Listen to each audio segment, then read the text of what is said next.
کے بعد آئیے اگلا کوشچن، بیع سلم یہ کیا ہے؟ دور جدید میں قبضہ سے پہلے ٹرانزیکشنز کی جائز اور ناجائز صورتیں کیا کیا ہے؟ اس میں اللہ تعالیٰ نے وہی اصول جو قرآن مجید میں بیان کر دیا تو وہیں سے ہم دیکھتے ہیں، پھر احادیث میں دیکھتے ہیں۔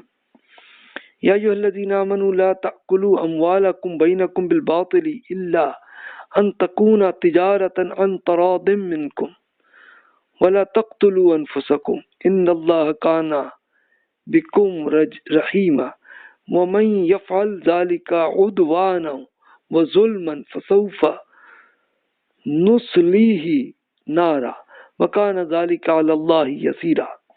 اہل ایمان ایک دوسرے کا فنڈ آپس میں باطل طریقوں سے نہ کھائیے گا سوائے اس کے کہ آپ باہمی آزادی کے ساتھ رضامندی کے ساتھ بزنس ہو تو اس سے جس سے کوئی آپ کو مل جائے وہ جائز ہے، لیکن ایک دوسرے کو ہرگز قتل نہ کیجیے گا، اس میں شبہ نہیں کہ اللہ تعالیٰ آپ پر بڑا مہربان ہے۔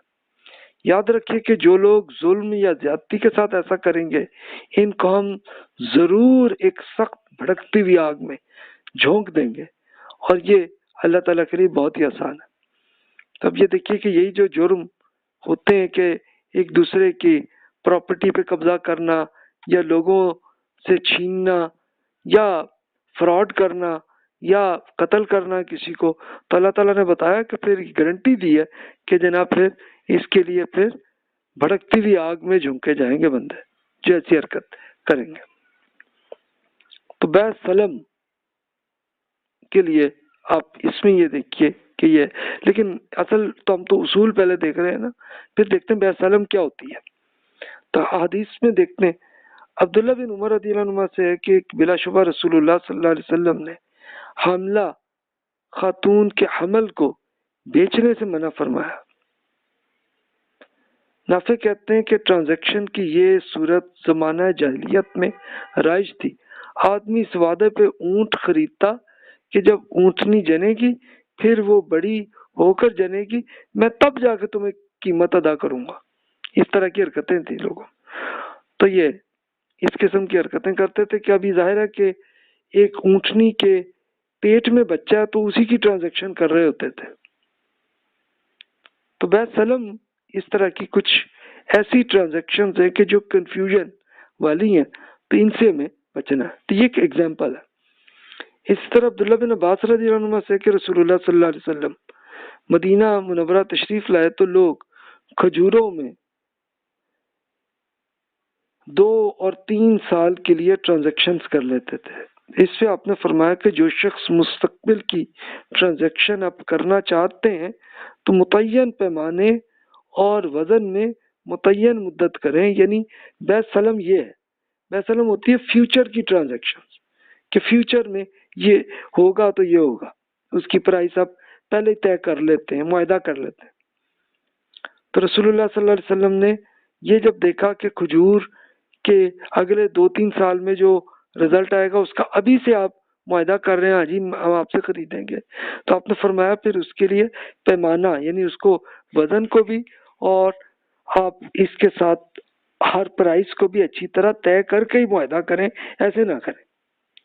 حکیم اور حزام، حکیم بن حزام رضی اللہ عنہ بیان کرتے ہیں کہ میں نے رسول اللہ صلی اللہ علیہ وسلم سے پوچھا کہ مجھے کوئی شخص ایسی چیز بیچنے کو کہتا ہے جو میرے پاس نہیں ہے تو کیا میں اس کو بیچ سکتا ہوں، پھر وہ بازار سے خرید کر دے دوں؟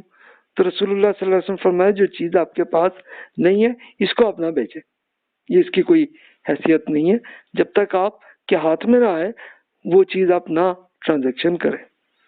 تو بیع سلم یہی ہوتی ہے کہ جو فیوچر کی ٹرانزیکشنز ہوتی ہیں۔ اچھا وہ فائنانس میں آپ کو بڑی ایگزامپلز ملیں گی کہ جس کو فیوچرز کہتے ہیں، تو اس سے یہی پتہ چلتا ہے کہ رسول اللہ صلی اللہ علیہ وسلم نے اس سے منع فرمایا کہ بھی اس میں بہت سے رستے بنتے ہیں کہ جس سے آدمی دوسرے پہ فراڈ کر سکتا ہے، یہ بچے۔ اور دوسری بات یہ فرمائی کہ بھی اگر اب یہ جیسے مستقبل کی پرچیز کرنے کی آپ کوئی معاہدہ کرنے لگے ہیں تو پہلے ضرور اچھی طرح چیک کر لیں، پرائسز کو، وزن کو، ہر چیز پہ اچھی طرح چیک کر کے ہی معاہدہ کریں، ایسے نہ کریں۔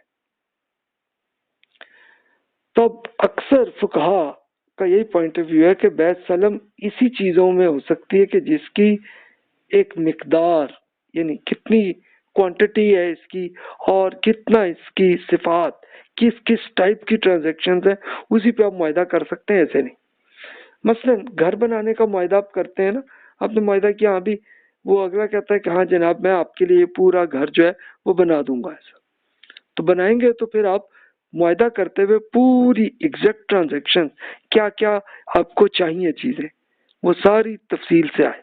इसी तरह किस्तों में रकम आप लेते हैं और मुस्तकबिल में फिर आप गाड़ी या प्लॉट आप लेते हैं तो इसके लिए जो मुआहदा करना पूरा डिटेल से लीगल डॉक्यूमेंट्स में ही करें ताकि आप पे कोई नुकसान ना हो।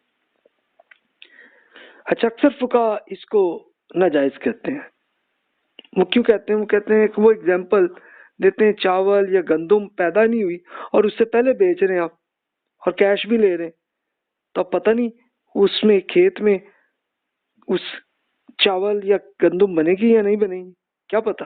तो कमोडिटी ट्रेडिंग जो है, इसलिए अक्सर फुका कहते हैं कि ये हराम है।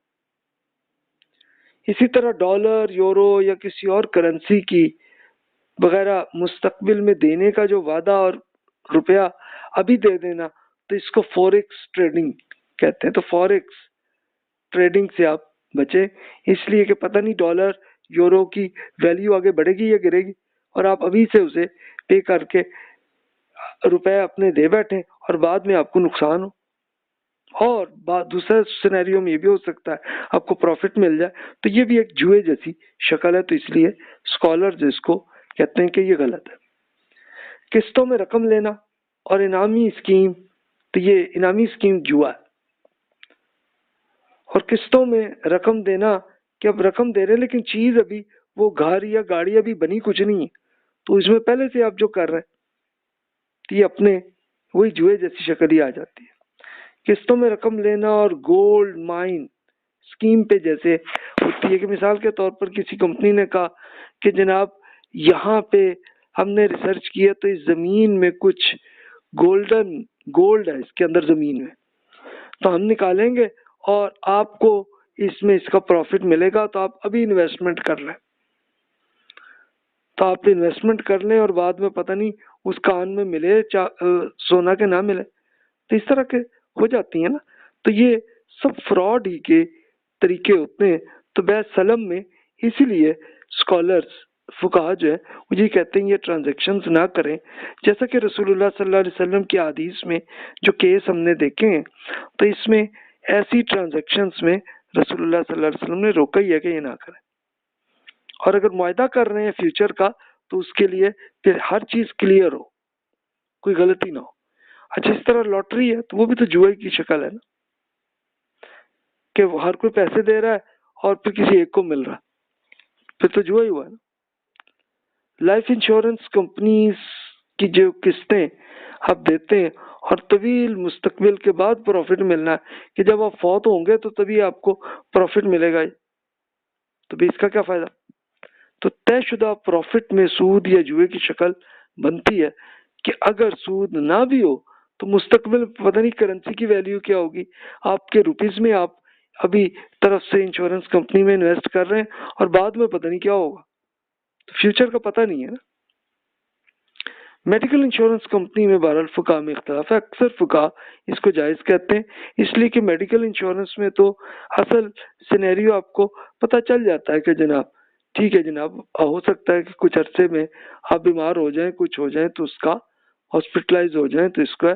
लेकिन बात फुका इसको भी जुआ समझते हैं।